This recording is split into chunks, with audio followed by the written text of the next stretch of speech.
Bom dia a todos, Shalom Adonai. Hoje iremos estudar sobre o assunto muito importante que é o niilismo, certo? O conteúdo então na aula de hoje é um conteúdo de ordem apologética. Nós vamos trabalhar sobre o ponto considerado marco zero, tá?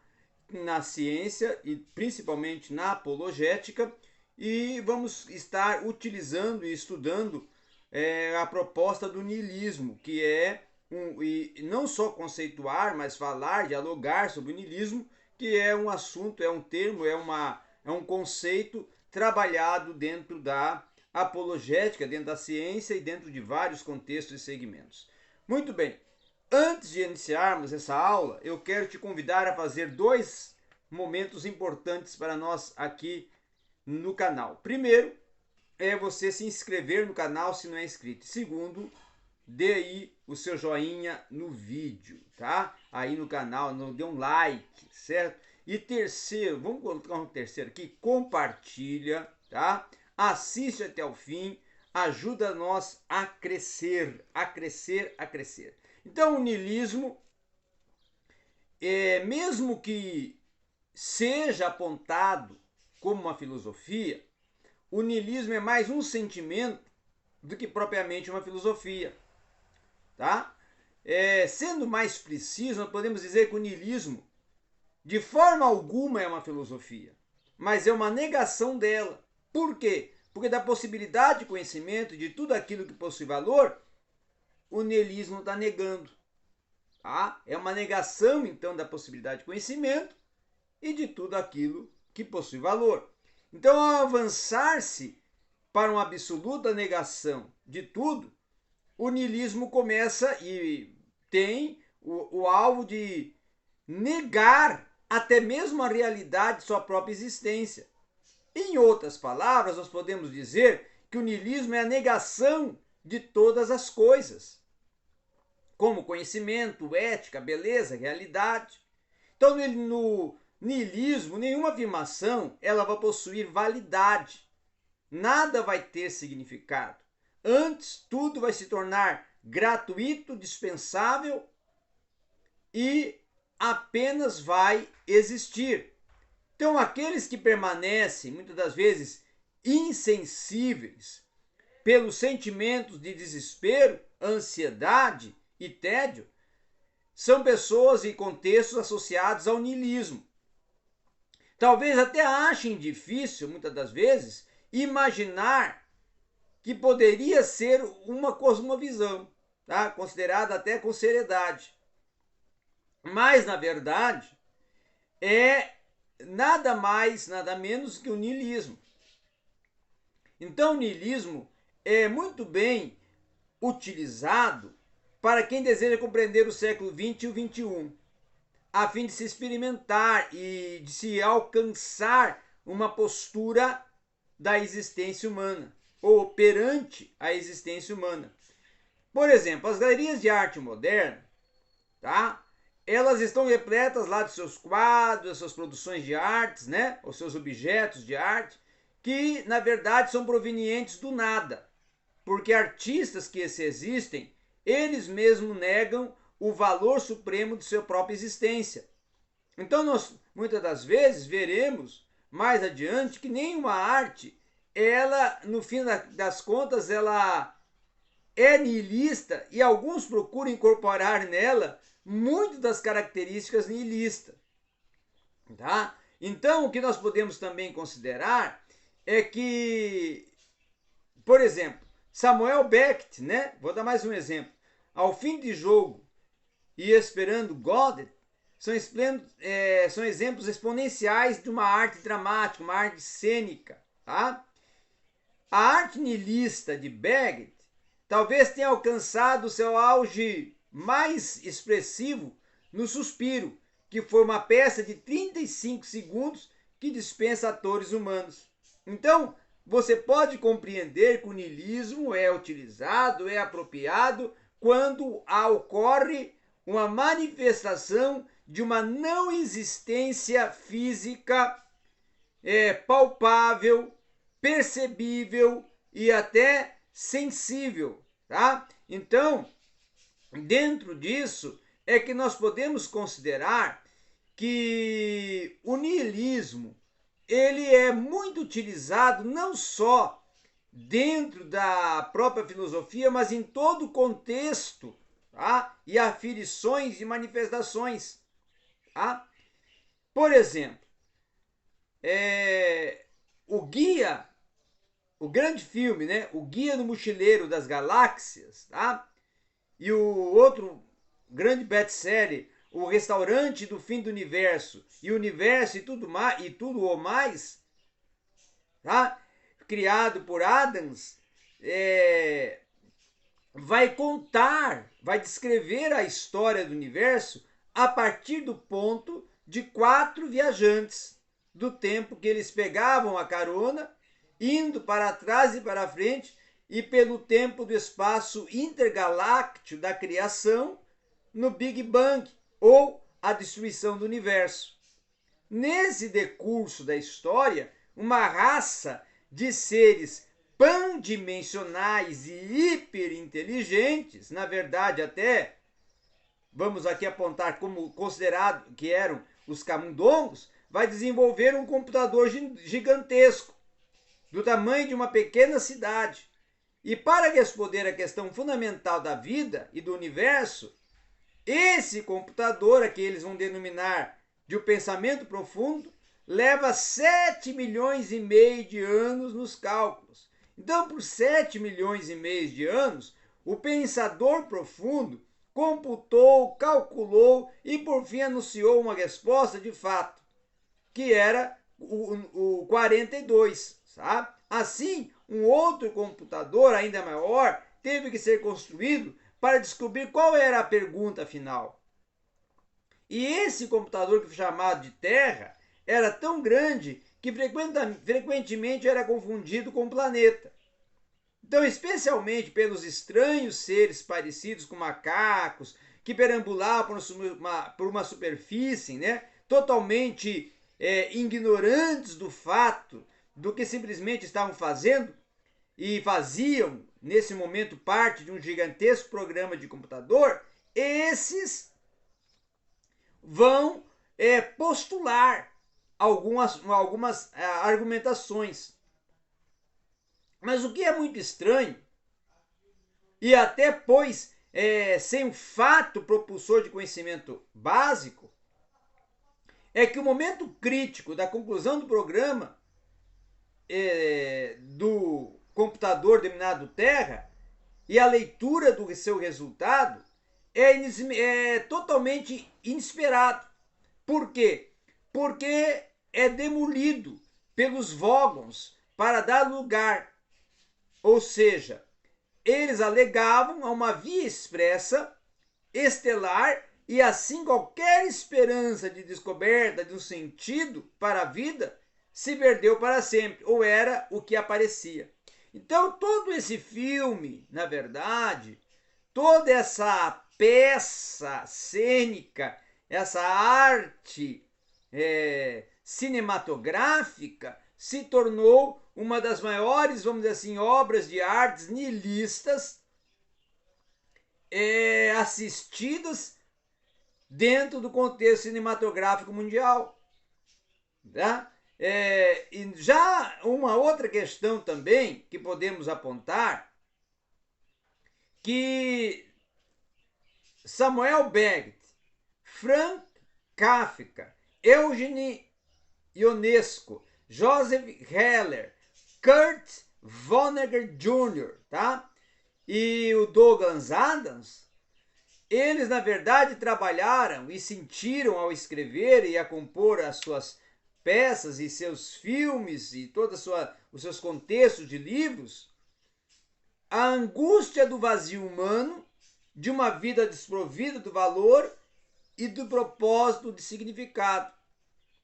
Então, com isso, eles construíram na mente das pessoas, de uma forma artística e antológica, né? E de uma forma também até alegórica e analógica, o contexto e conceito de um niilismo. Então, mas como que alguém A grande pergunta é, mas como que alguém que sai do naturalismo ele vai para o niilismo? Tá? Não era o naturalismo, ou não é o naturalismo, uma leitura iluminada dos resultados garantidos da ciência e da investigação intelectual aberta? Uma outra pergunta em cima dessa: como cosmovisão não conferia aos seres humanos a sua singularidade entre todas as coisas no cosmos? Não mostrava a dignidade e o valor humano como ápice da criação? Então, dentro desse contexto é que nós começamos a ver algumas questões que vão surgindo, alguns questionamentos que vão surgindo sobre a posição do naturalismo e do niilismo. Então, a maioria dos naturalistas, eles se satisfazem em finalizar a sua investigação, pois na verdade não querem ir além, para eles não entrarem na rota de um niilismo, tá? Então, no entanto, para um grande número de pessoas, de cientistas, os resultados da razão não são tão garantidos. Por quê? Porque o universo fechado está se restringindo à noção de morte, como extinção e psicologicamente perturbadora, muitas das vezes, nessa posição como o ser mais evidente, mais elevado da criação, que muitas vezes é vista como uma alienação do universo ou até como a união com ele, de modo que não temos maior valor que um seixo na praia.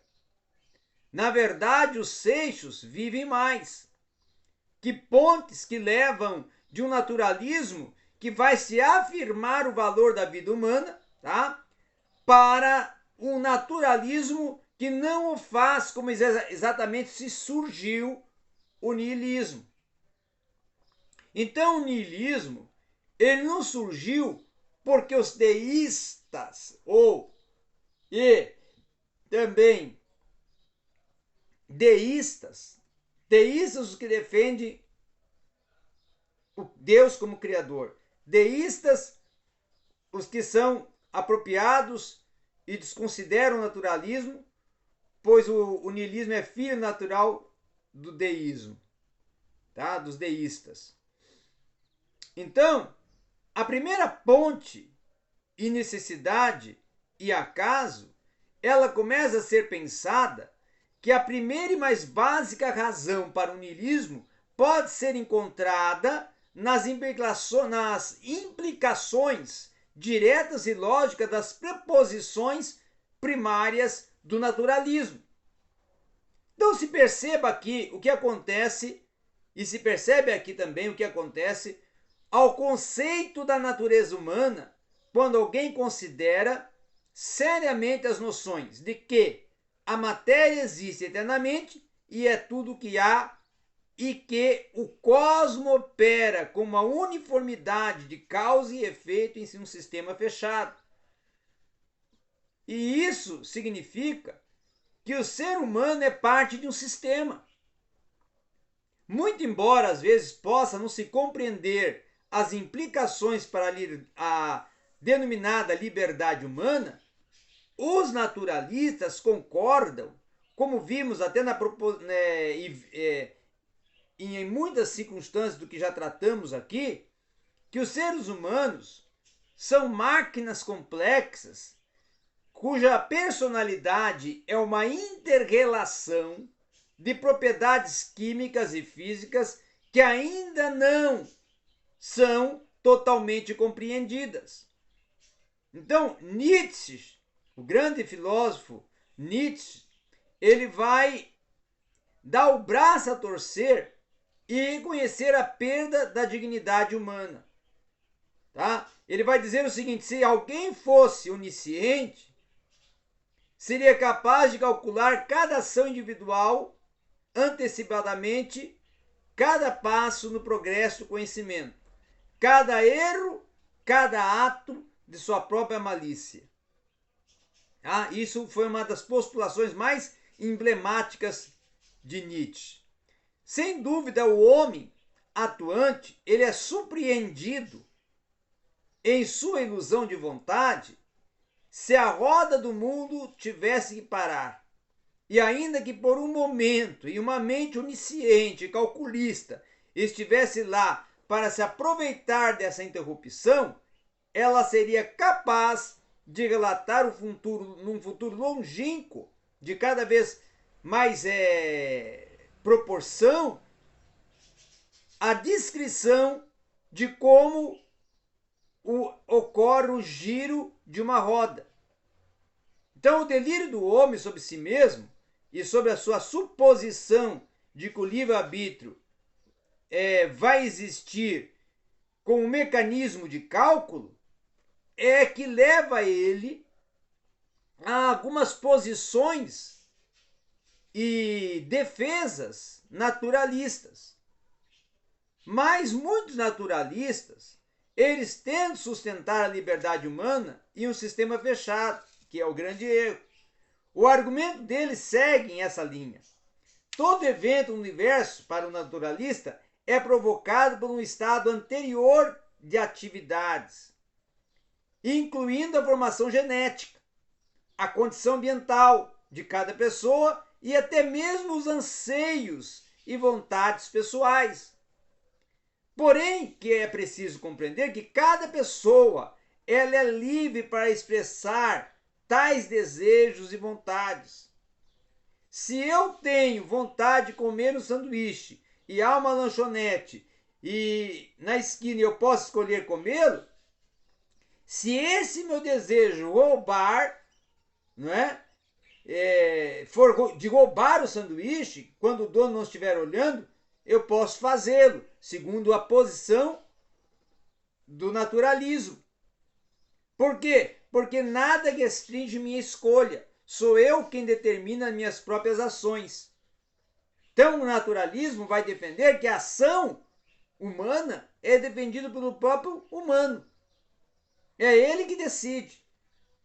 É ele que vai ter a posição. Portanto, seres humanos que são obviamente autoconscientes e, ao que parece, até autodeterminados, dentro desse contexto, eles podem agir de modo significativo e serem considerados responsáveis pelos seus atos. Essa é a grande proposta e pressuposição e fundamentação do livre-arbítrio. Mas, para se compreender e entender a posição naturalista e nihilista, as coisas não são simplesmente assim. Muitos pensam que a questão da liberdade humana é mais profunda que a visão até do naturalismo. Por certo, até se pode fazer tudo aquilo que se deseja, mas o que quer é o resultado dessas situações provocadas. Então, nesse contexto, é que vai se alcançar uma indagação da formação genética. Então, ao tempo que se indaga, se questiona, se debate e que propõe e provoca questionamentos, é que vão se construindo posições que o próprio Nietzsche mais tarde vai dizer e vai apontar que se torna um delírio do homem sobre si mesmo. E Nietzsche vai apontar que o livre-arbítrio ele é um delírio do homem porque ele acaba sendo um mecanismo de cálculo. Então, o grande problema é que o universo, tá? No contexto do naturalista, se o universo for verdadeiramente fechado, então a sua atividade pode apenas ser governada por dentro. Então, qualquer força que atue para modificar o cosmos, seja em que nível for, microscópio, humano ou até um macroscópio, vai fazer parte do próprio cosmos. Portanto, nessa percepção, pode-se considerar que haverá uma única explicação para as mudanças. Então, o estado das coisas atuais deve se governar e governa o estado futuro, em outras palavras. Nisso, o presente, segundo essa percepção, deve causar o futuro, que por seu turno deve provocar o próximo futuro e assim por diante. Então, a objeção de que o universo einsteiniano de tempo e relatividade é impossível de definir dentro da simultaneidade é que as ligações casuais são impossíveis de provar e não é um ponto aqui. Nós não estamos falando sobre como os eventos estão ligados uns aos outros, apenas observando que eles estão conectados. Então, esses eventos ocorrem em consequência de outros eventos ocorridos antes. Então, toda e qualquer atividade do universo, ela está conectada dessa forma. Até talvez não seja possível conhecer quais são essas conexões, mas a premissa de um universo fechado nos força a concluir que elas têm de existir. Então, além do mais, nós podemos postular que há evidências de que tais conexões realmente existem. Por quê? Porque padrões de eventos são perceptíveis, sendo que muitas das vezes alguns eventos podem ser previstos do ponto de vista de tempo terrestre. E quase que com absoluta precisão são previstos. É possível, por exemplo, prever com exatidão quando e onde vai ocorrer o próximo eclipse. Para cada eclipse a ocorrer nos próximos 15 séculos, é possível prever e rastrear a sombra exata no tempo e espaço sobre a superfície da Terra. Na maioria dos eventos que são de ordem galáxia. Então, a maioria dos eventos não pode ser prevista, mas pressupõe-se de uma forma de inter-relação e deduções como que vai ocorrer. Então, em um universo fechado, a possibilidade de algumas coisas necessitam não ser de modo como são possíveis e defendidas. Pois a única maneira de ocorrer uma mudança é por meio da força em movimento para causar tal mudança, e uma única maneira dessa força surgir é se ela for movida por outra força, denominada ad infinitum. Não há rupturas nessa cadeia de eternidade passada à eternidade futura. Tá? Então, para uma pessoa comum, o determinismo não parece ser problema. Em geral, nós vamos perceber, como agentes livres, que a nossa percepção é uma ilusão. Apenas não sabemos qual a causa que nos levou a decidir. Então, dentro de tudo que nós tratamos e abordamos hoje, nós podemos dizer que o niilismo é uma forma de desconstruir algumas postulações do naturalismo e levá-las a um ponto fechado de um marco zero. Por quê? Porque o niilismo é esse marco zero da não existência. E se não existe, eu não posso comprovar. Por quê? Porque há um fato fechado que me impede de alcançar a comprovação, que é o ad infinitum. Era isso que nós tínhamos para a aula de apologética de hoje, aqui no seu canal do Saber Teológico, a Rota da Teologia.